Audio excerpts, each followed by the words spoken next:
All right. Good morning, everyone. I've got 1 minute after 11 Eastern, so we're going to go ahead and kick off today's meeting today. Just wanted to thank everybody for your attendance and participation. So this is going to be our monthly Learning with Leverage webinar series. I'm happy to have you join us today. My name is David Nettles. I'm the Vice President of Payments with Leverage Payment Solutions, and pleased to have you here. Discussing today, we're going to be talking about best practices for network participation and interchange. And leading in this discussion will be Jonathan Wright, who is the Director of Sales and Consultative Services within Leverage Payment Solutions.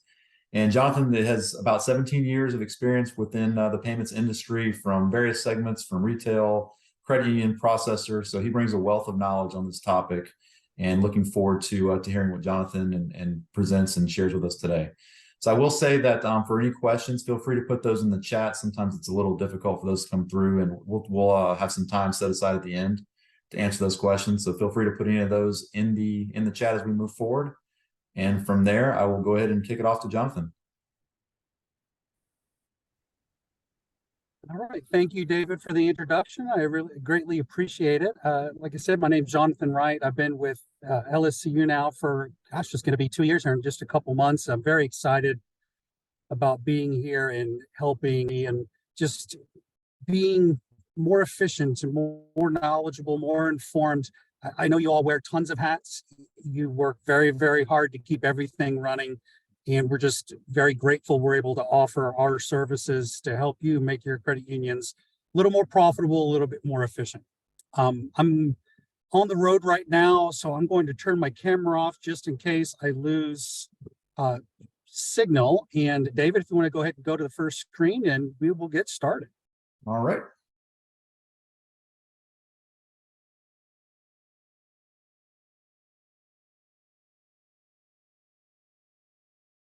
I don't see it up yet, sir.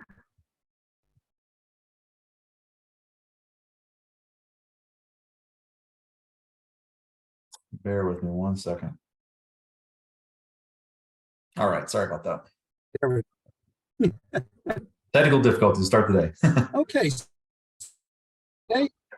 Well, and it is, it's kind of early. It seems like it's early. It's really not. Been going since 6 this morning. So anyways, so for today's agenda, this is going to be very, very informal, ladies and gentlemen. Everyone, it's call. If you have questions, just hit them up in the chat. I'll David stop. If we hit on a topic that people are asking questions about or certain areas, let's stop. Let's talk about it. This is what these are here for. We're here to help everyone. You're taking the time to do this. So please ask questions. However we can help you, however we can assist, and we hope everyone comes away learning stuff. So we're not going to really define what interchange is. Everybody, here on the call should know what interchange is, but what we do want to do is show you how we can optimize that flow of interchange from the merchant who wants to pay less to you guys, the credit union, who want to receive more. And that really is the name of the game. That's why we're here. That interchange is set by others. It's not set by us. And we all want to make sure we're getting not just our piece of it, but our proper piece of that interchange, what is due us. So we're going to talk about some different methods, what you can do to increase existing interchange through your network selection, transaction routing, where you have that ability, bin selection, and making all of this a priority for your credit union. When it comes to networks and interchange, it's one of those things where it's really left on autopilot. If it works, hey, you know what? I got bigger things to do. I've got bigger fish to fry. And if it's not broke, we're not going to fix it. So this is what we're here to talk about today, is just because it's not broke doesn't mean it can't be running better.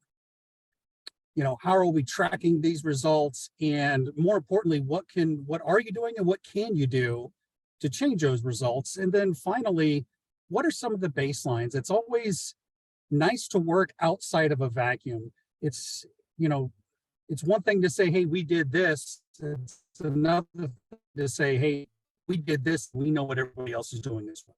So we'll be covering that as well in this presentation. Any questions before we get started? I think we are good to proceed. Yep. Yeah. All right, next slide, please. Okay, so when we're talking about interchange, transactions are really not created equally. So when we look at these PIN transactions, they have several benefits if everything is all PIN. Obviously there's typically a lot less fraud, better approval ratings. We can do lots of different things, but they severely limit the amount of interchange that you're earning. Does anybody want to venture a guess the difference in pricing between interchange pricing between a PIN transaction and a signature transaction? Just a quick guess. Half as much, twice as much? Do people know? I think the lines are muted on that, so yeah, they won't be able to. Go ahead. Anybody could chime in on the side on the questions, just hit a percentage. No, it's still lower. We'll wait on the coffee. So typically a signature transaction is going to run, I don't know, Dave, what would you say, about 3-4 times less than a signature transaction, everything being equal? That sound about right to you? Real quick, Jonathan, I did get a note that the chat is having some issues right now. So for those, if anybody's trying to use the chat and running any problems, go ahead and use the Q&A on that, because that is coming through. So I apologize for that difficulty. If anybody has any questions, just utilize the Q&A. Apparently they're having an issue with the chat portion right now. Sorry about that. No worries. So when we're talking about networks, not just the types of transactions, but the actual networks themselves, all of them are not created equal, and that interchange rate that they get can vary significantly, and it's all based on politics and profit lines and profit margins. The more profit that you want to get, the less that you're going to give back to the acquiring institution, and that is where your bottom line is affected. All of them have a fairly transparent fee structure as well, or some of them have such a complex fee structure that it requires its own page just for billing, which can be crazy. So, whenever you enter in any of these agreements, talk about affordability, reach out to Dave, myself, Steph, Siddharth on the team to ask those questions so you're in the know before you make it. It can cost you money at the end of the day. Next slide, please.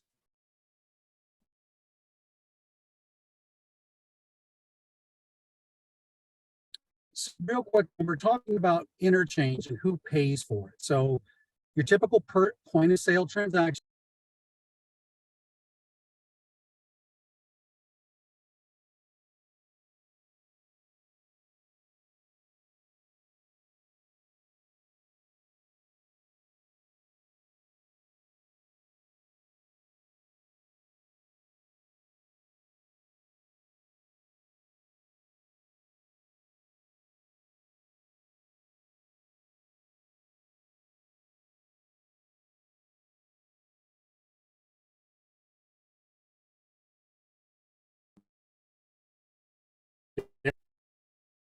Hey, Jonathan, can you hear us? I think we're losing you. I'm not.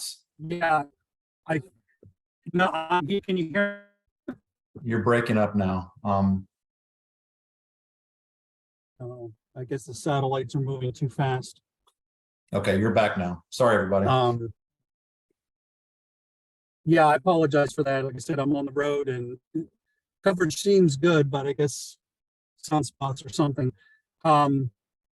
It says you started screen sharing, but I can't see what screen you're on, sir. Who pays for interchange is what we're on the slide.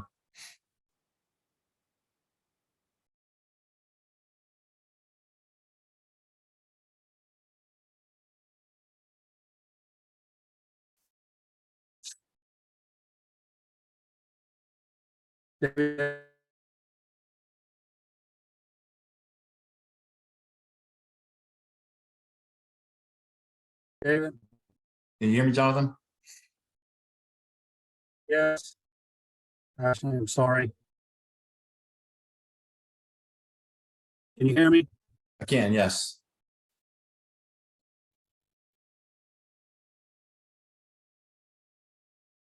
Oh, there we go. Now everything's working fine. I apologize for that, everyone. That's cell service. So we talk about the point of sale transactions. This is, like I said, something that the merchant pays. The card issuer seeks to get the maximum amount of income, and the merchant obviously wants to pay the least amount. And then ATMs are a little bit different. This is more where the card issuer is paying the ATM owner, and where the ATM owner seeks to, or the issuer seeks to maximize that income, and the owner or minimize that income expense, and the ATM owner wants to maximize the income. That's the basic principle. That's the name of the game. And this is, like I said, why we are all here today, is how do we make that better? Next slide, please. So as a financial institution, what do I do to increase this interchange? You know, these numbers are set in stone by Visa and MasterCard, but there's over 800 of them. So the first and biggest way is preferential interchange networks. So when we talk about this, ask yourself, how many networks do you have, and how many of you actually know what networks you're on? Or more importantly, when do those contracts expire? Chances are, like 95% of you out there, those contracts have been going on long before you showed up, 20 plus years, because 20 years ago, we needed lots of networks to make sure our members had access to ATM machines all across, because they were geographically isolated. So you needed all kinds of networks to make sure everything worked. And now you don't. Everything can go redundant under Visa and MasterCard. So the only thing you're required by law is 2 PIN networks and your Visa and or MasterCard. In the very, very rare cases, Discover. So how many networks do you have? How many of them are redundant? And how much are you paying in monthly fees for all those networks? Next invoice you get, take a look at it, or give us a call and we'll look at it with you. We'll let you know. And I think you might be surprised of how much you're paying for networks that are redundant. We've all heard the phrase PFI, primary financial institution. And when we talk about that, we're talking about card not present transactions. So when we're talking of interchange, standard interchange for a card present transaction, if it is signature, is going to be 80 basis points and 15 cents and off for clients under $10 billion in assets, which is, I would venture to say, most everyone on the call, unless there's somebody from ViStar here. That being said, card not present is 65 basis points. That's a huge jump. And if we very simply want to point it out, where are those transactions coming from? Amazon, everything online. At the end of the day, everybody wants to be in that Amazon account. Everybody wants to be in the Pizza Hut account and the Target account and whatever kind of shopping or rewards program that's out there. They want their card in there. That's why Apple wants you to get their credit card to put on their Apple Pay. Why? Because not only can they make the money on the interchange, it can make the money on the interest as well. And that card not present interchange is where the money is at.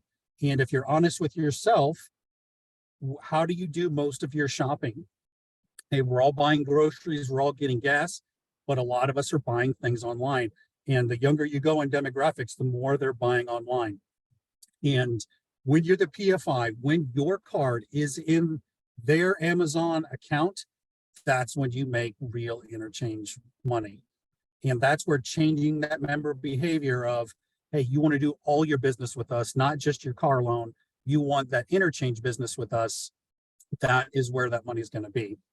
So, of course, talking about the networks, just making sure that you don't have more than you need. And of course, that non-interest fee income is going to become more important as margins compress. You know, of course, liquidity right now is not a problem for anyone on this call. So when we're talking about that extra money, it all matters. Next slide, please. So my favorite way of doing this is through network optimization. When you're talking about, I go out there, I take my card, I swipe my card at a retail establishment. If you have 5 or 6 networks on your bin, that merchant has 5 or 6 paths to choose from to send that transaction down to pay the least amount possible. If you limit those and you run a preferential network like Excel Advantage that I have listed here, now you're limiting those pathways for the merchant. They can either go down your path or they can go down Visa's path. And when you do that, you're giving them the choices of most expensive or next to most expensive instead of least expensive. And this example here is a real example from a credit union in Georgia.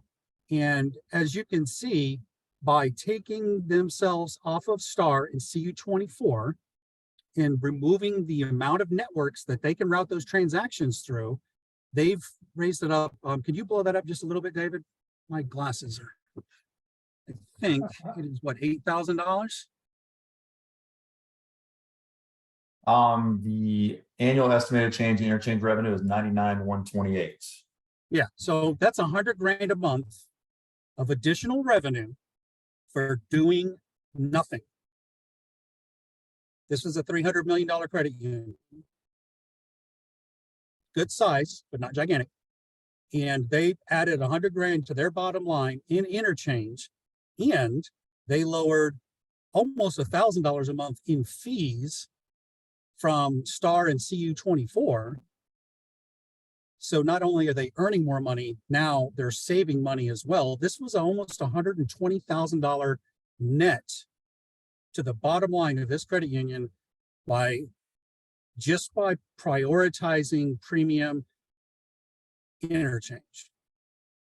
And I want to pause for dramatic effect because that is huge, guys, gals. The ability to make more money by doing nothing and nothing changes doesn't come by every day. And this is something that Dave, Stephanie, Sid, Arthur, and myself, this is stuff that we can help you with. The worst thing that we can say is you're already doing the best that you can do. The worst possible case is this credit union had no idea they were leaving that much money on the table.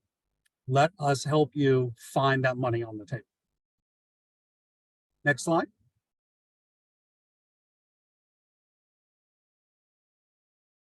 So we're looking at, okay, we've optimized our networks. We're running this preferential network like you recommended. We're increasing our bottom line 100 grand. That's great.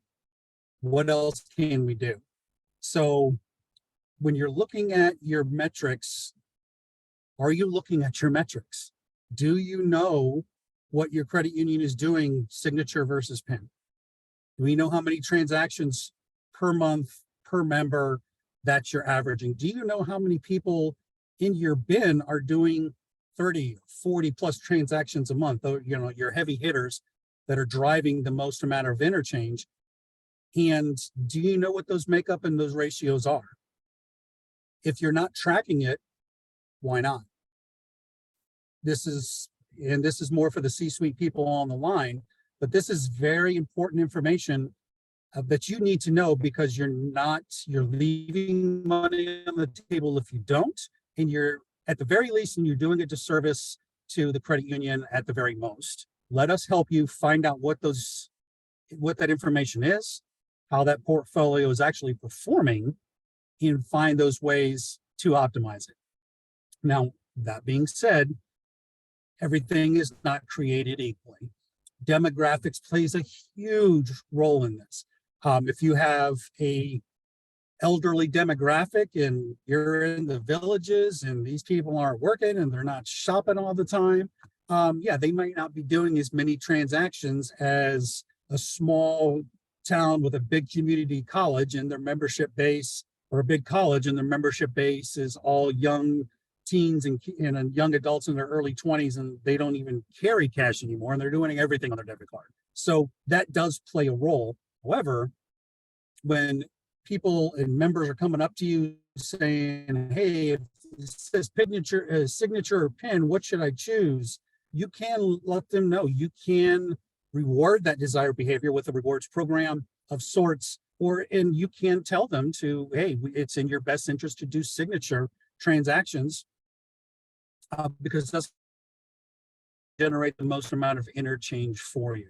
So, you know, there's lots of different factors in here, but knowing these factors, establishing a norm, knowing how your portfolio performs month in, month out, know how influences notwithstanding, how that performs, how that comes together for your portfolio, being able to recognize, hey, this is what we're doing. This is how we're performing. This is how we're performing amongst our peers. What can we do to make it better? If your activation rate is fairly low, are your frontline staff calling up 2 weeks ago saying, hey, this is Jonathan Wright from ABC Credit Union. Thank you so much for opening your account with us. You did that like 2 weeks ago. Just wanted to call. Did you get your card in? Did you get that card set up in your Amazon accounts and your AutoZone account? Do you need any help with anything on direct deposits? Are we doing these follow-up calls to make sure people are activating these accounts? You can have all the accounts in the world. If they're not activated and they're not spending, what are you not doing? You're not making any money. And now these accounts are not making you money, but what? Costing you money. How much money did you spend in marketing per average new member engaged? And we're going to sit there and not follow up with these new potential members. That's financial suicide. We can't be doing these things.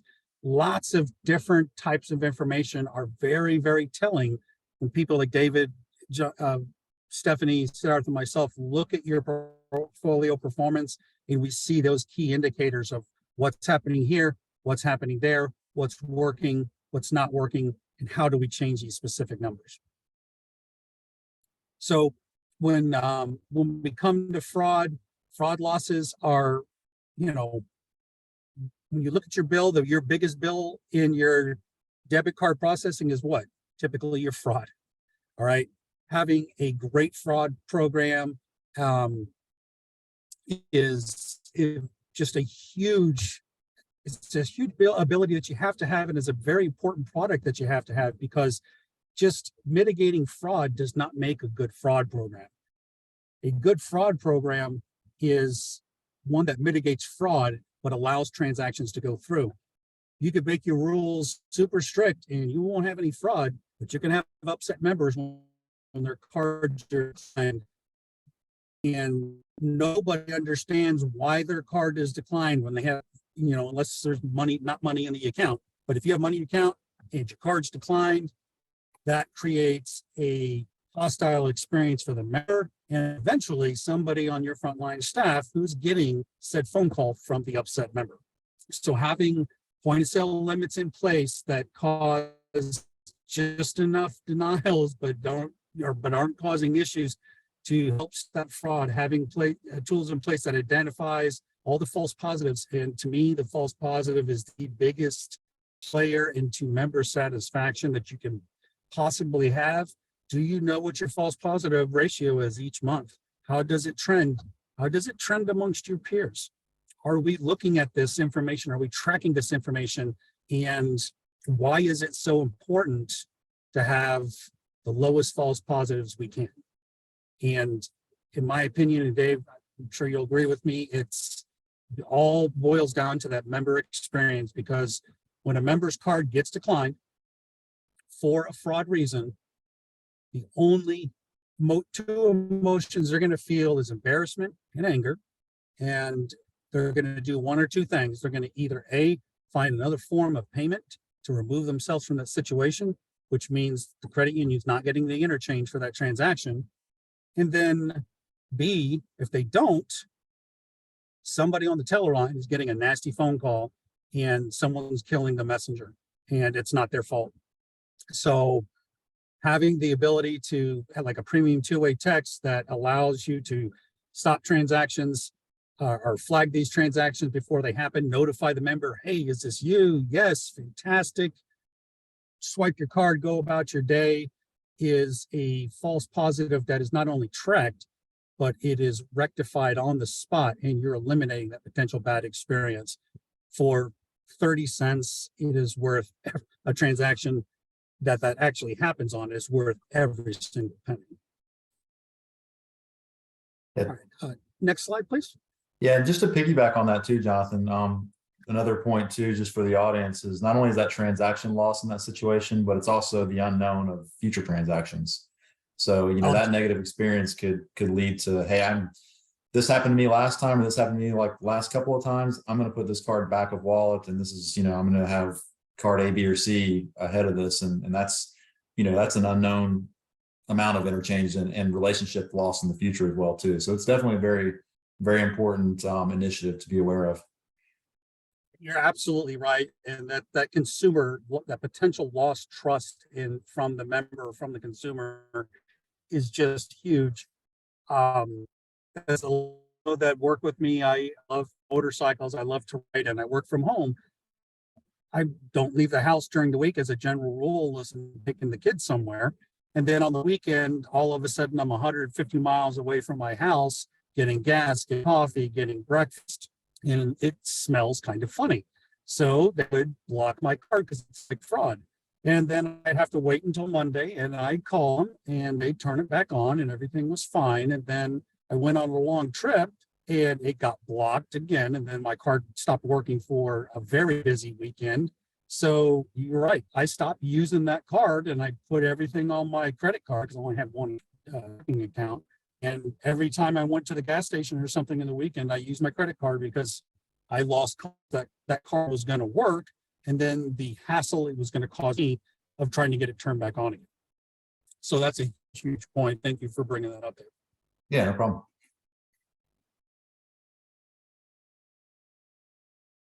I think we have one more slide.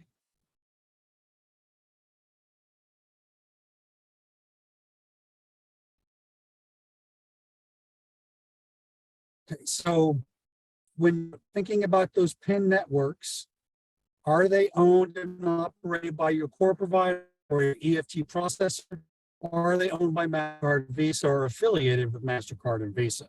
That is a very telling tale of how much those networks can cost, what you're paying for switch fees, and the amount of interchange or potential interchange you could receive. So these are definitely all those questions you want to have in the back of your mind.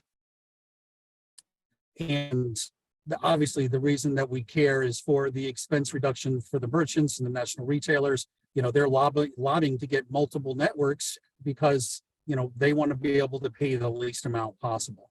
And of course, we on our end do not want this to happen. So we spend, the league spends tons of money, lobbyists spend even more money trying to get these things carried on, just like they are trying to do with the sales tax initiative of eliminating interchange on sales tax. Lots of different reasons that are out there why we should care, because at the end of the day, this is all of our income. So bin types, this is another big one. If you have business accounts and you don't have a business bin, this can be very detrimental to your bottom line.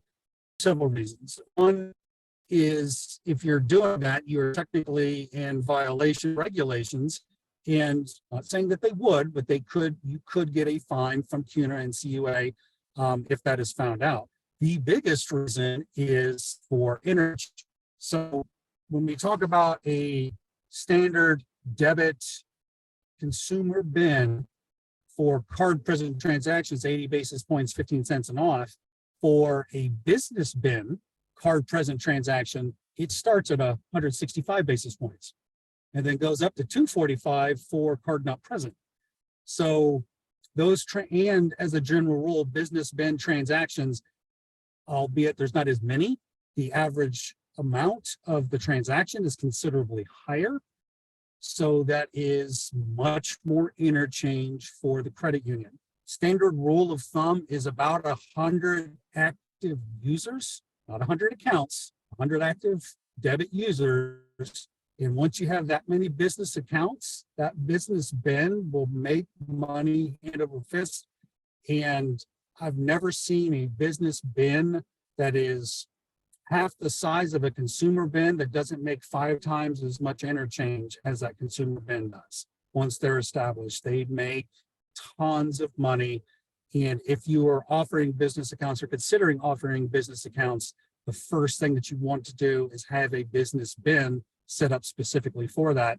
And if you're starting new, not to tie it to anything else, make sure that bin is an 8-digit bin and not a 6.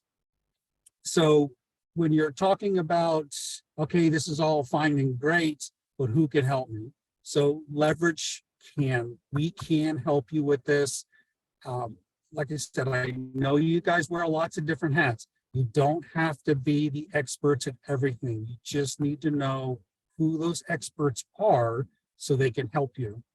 You know, on our team, we have over 70 years of experience, if not more, just on our team.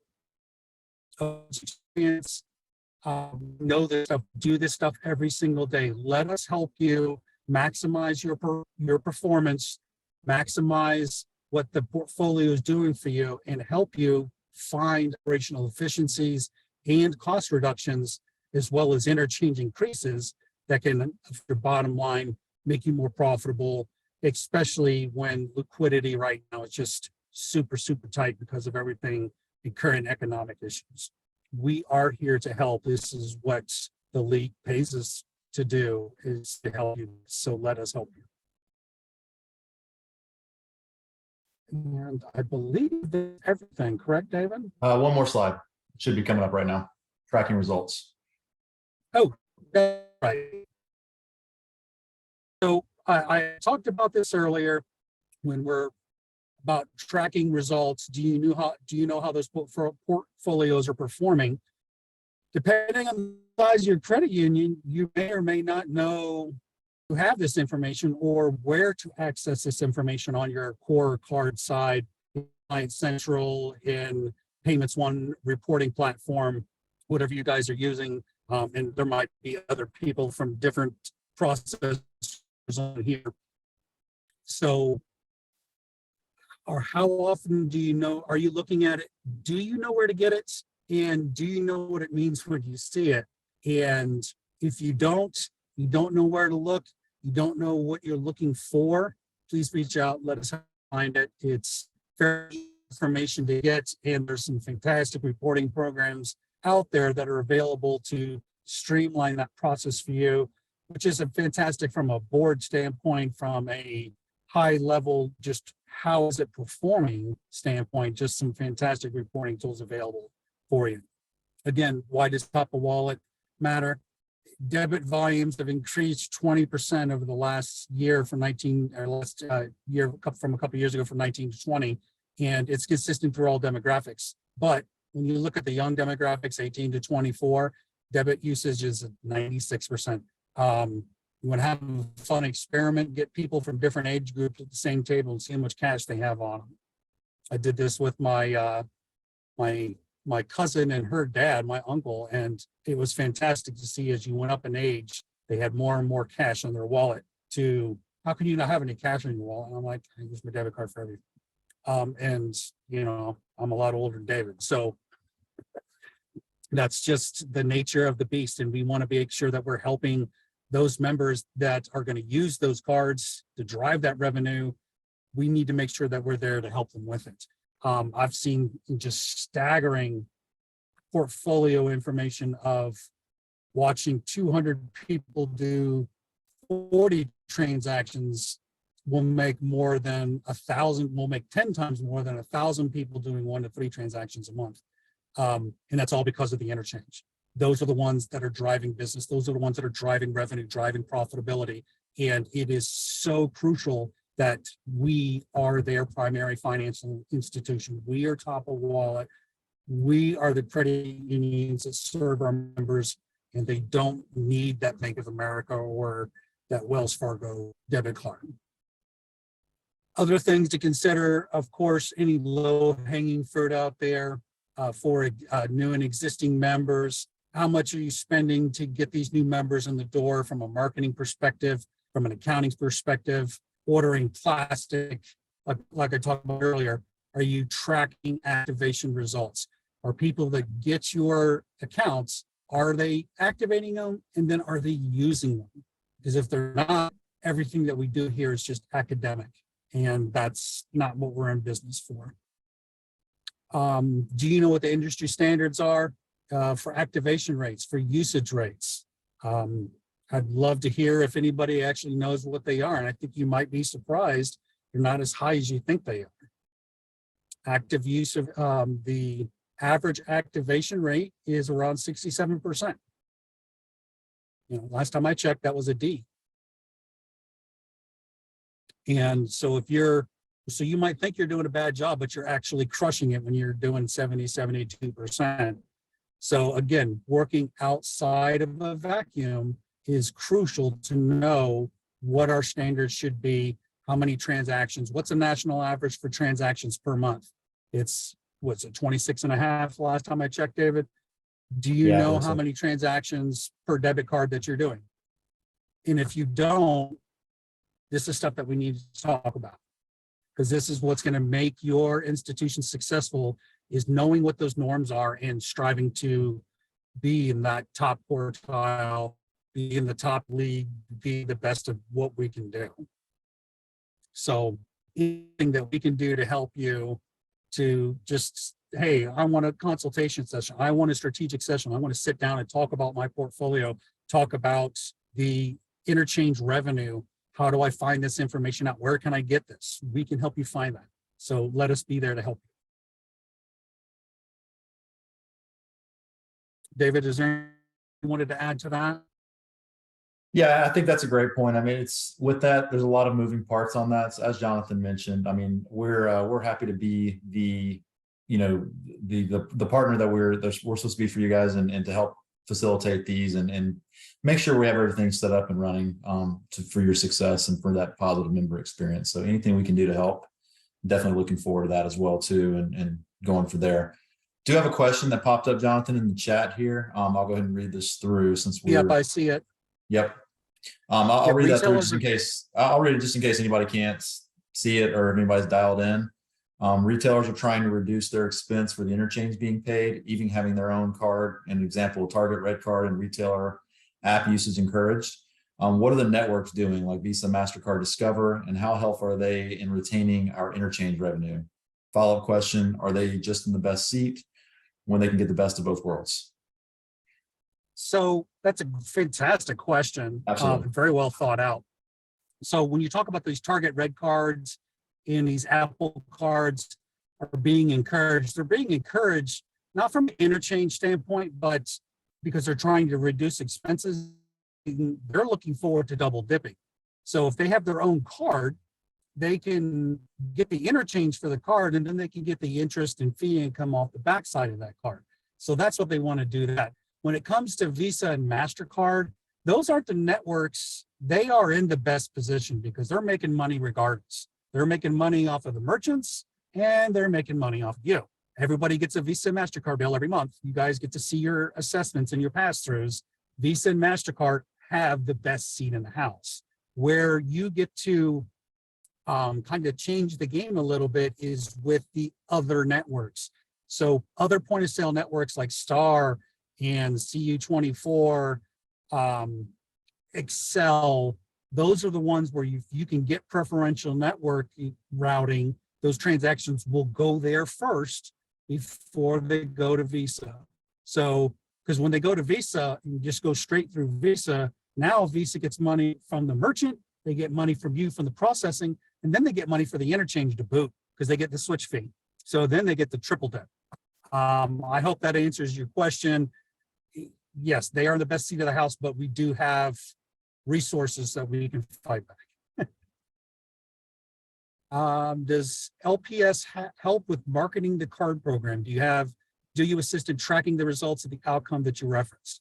So yes, we can, depending on what your needs are. We have the ability to get information from the processing side through Fiserv and FIS, depending on what platform that you're using.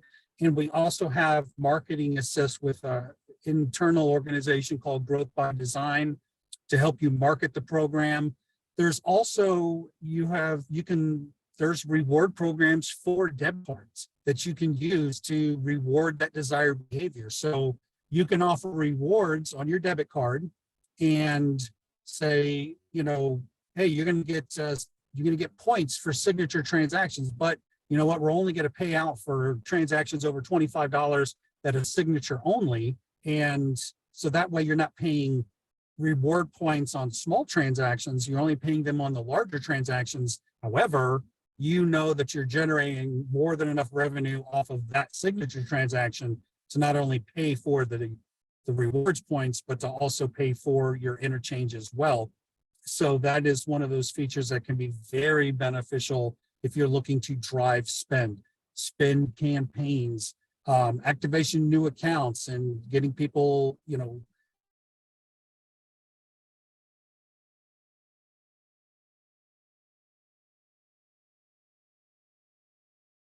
Hey, I lost you, Jonathan. Can you hear me? I'm back.